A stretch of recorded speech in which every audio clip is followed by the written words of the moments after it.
कि हमें जमहूरियत की तरफ जाने के लिए क्या करना चाहिए। ये जो जमहूरियत का सफर है उसका मतलब ये नहीं है कि हम जमहूरियत से गुजर के आए हैं।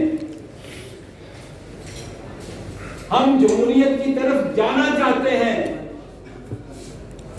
जिसमें अवाम के हकूक होते हैं, जिसमें अवाम को आजादी हासिल होती है, जिसमें अवाम की तालीम का बंदोबस्त होता है, जिसमें अवाम की सेहत का बंदोबस्त होता है। सिर्फ चंद लोगों के बूटों की चमक का बंदोबस्त नहीं होता। अर्ज ये है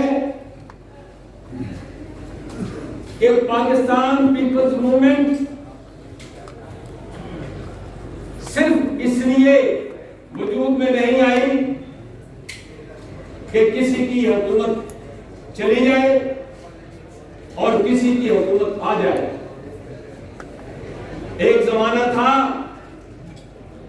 जब मैं 1977 में कौमी इत्तेहाद का उम्मीदवार था, जब मैं 1979 में तहरीक इस्तक़लाल के टिकट पर एमएलए का उम्मीदवार था।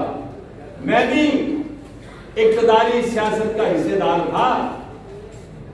आज नहीं है, हम ना कोई ख्वाहिश है, लेकिन हमने हर आमिल का मुकाबला किया। वो फौजी था, वो अवामी था, वो इस्लामी था। इस मुल्क के अवाम के साथ बड़ा जुल्म हुआ है। अब वक्त है कि तमाम सियासी जमातें, तमाम क़यादतें इकट्ठी हो जाएं। हम पीडीएम का खैर मकदम करते हैं, लेकिन कहना ये चाहते हैं, जैसा कि अजहर जमील साहब ने कहा कि अब जरूरत है कि आप लोगों के मसाइल पर भी बात करें। मैं एक बात कहना चाहता हूं कि जरूरत है कि ये जो जमातें इकट्ठी हुई हैं, ये अवाम दुश्मन कुव्वतों के खिलाफ तब जीत सकती हैं जब ये आने वाले इंतखाबात के लिए एक प्लेटफॉर्म पर इकट्ठी हो, एक इंतखाबी इत्तेहाद बनाए, ताकि अवाम दुश्मनों के मुकाबले में अवाम को मौका मिले कि वो इकट्ठे हों और अपनी ताकत का भरपूर मुजाहरा करें। मैंने हमेशा बड़ी सख्त जुबान इस्तेमाल की है बकौल शख्स से, जबकि मैं उसको हक की बात समझता हूं। मेरा ये फर्ज है इस उम्र में कि कोई जर्नैल हो, कोई ब्यूरोक्रेट हो, कोई सियासतदान हो, उसको मैं कुछ कह सकता हूं, उसको समझा सकता हूं, उसको रास्ते पे ला सकता हूं। इसके बाद हमने और क्या करना है? हम तो अपनी जिंदगी गुजार चुके, लेकिन इस बचे हुए सांसों को पाकिस्तान के अवाम की खिदमत के लिए बिताना चाहते हैं, गुजारना चाहते हैं। तो मैं ये गुजारिश करूंगा कि ये जो पीडीएम है इसको इंतखाबी इत्तेहाद बनाया जाए। किसी और को ये शामिल करें, ये ना करें, इनकी मर्जी है, लेकिन ये करना पड़ेगा, क्योंकि हमने देखा कि जब एआरडी थी तो मैंने एआरडी में इस्तक़लाल पार्टी के चेयरमैन के तौर पर एक खत लिखा कि जनाब इसको इंतखाबी इत्तेहाद बनाएं ताकि परवेज मुशर्रफ और उसके हवारियों को शिकस्त दी जा सके। ये नहीं हुआ। नतीजा क्या हुआ? कि एक वोट से परवेज मुशर्रफ का बंदा वजीर आजम बना। अगर ये उस वक्त इकट्ठे हो जाते तो वो जीत सकता था, उसको भागना पड़ता मैदान से। आज भी मैं इनसे ये गुजारिश करता हूं और उनसे जो पीछे बैठे हैं, जो डोरियां हिलाते हैं, ये आगे तो कठपुतली है, पीछे भी उसके कोई है ना। मैं उनसे गुजारिश करता हूं कि बहुत हो गई,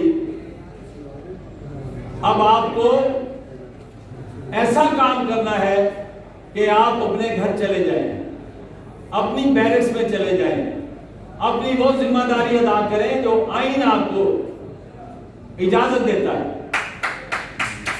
उसके अलावा अगर आप अपनी आईनी जिम्मेदारियों से बाहर निकलेंगे तो फिर ये मत कहिए कि लोग हमें बुरा भला क्यों कहते हैं।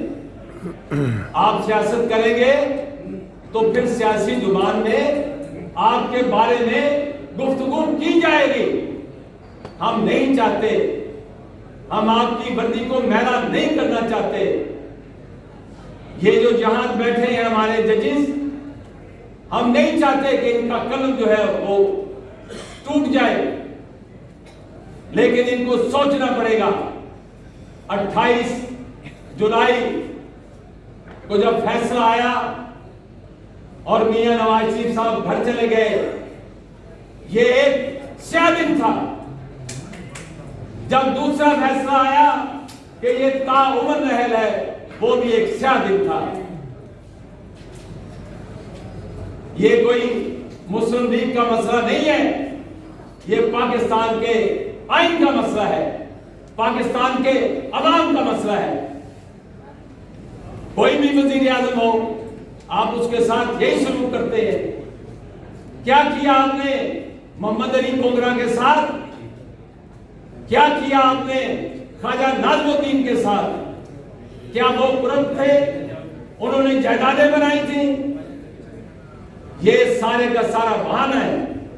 अगर 58 का मार्शल ना लगता, 56 के दस्तूर के तहत 59 में फरवरी में इंतखाबात होने वाले थे, वो इंतखाबात हो जाते।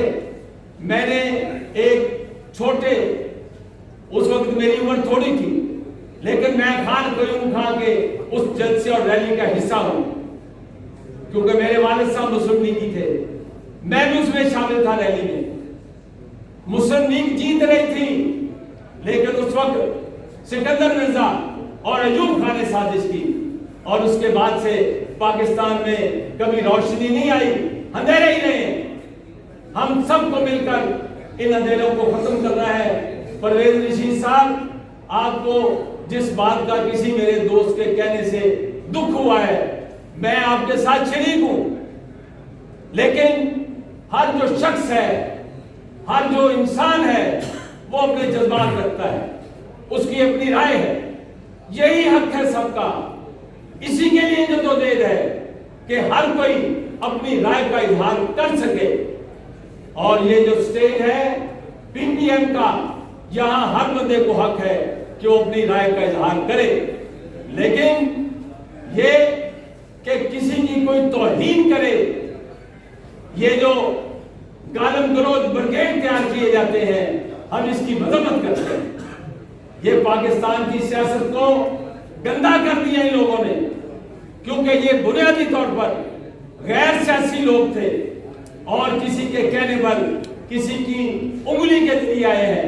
लेकिन जब इनको उंगली लगेगी तो फिर ये हमारे पास आएंगे।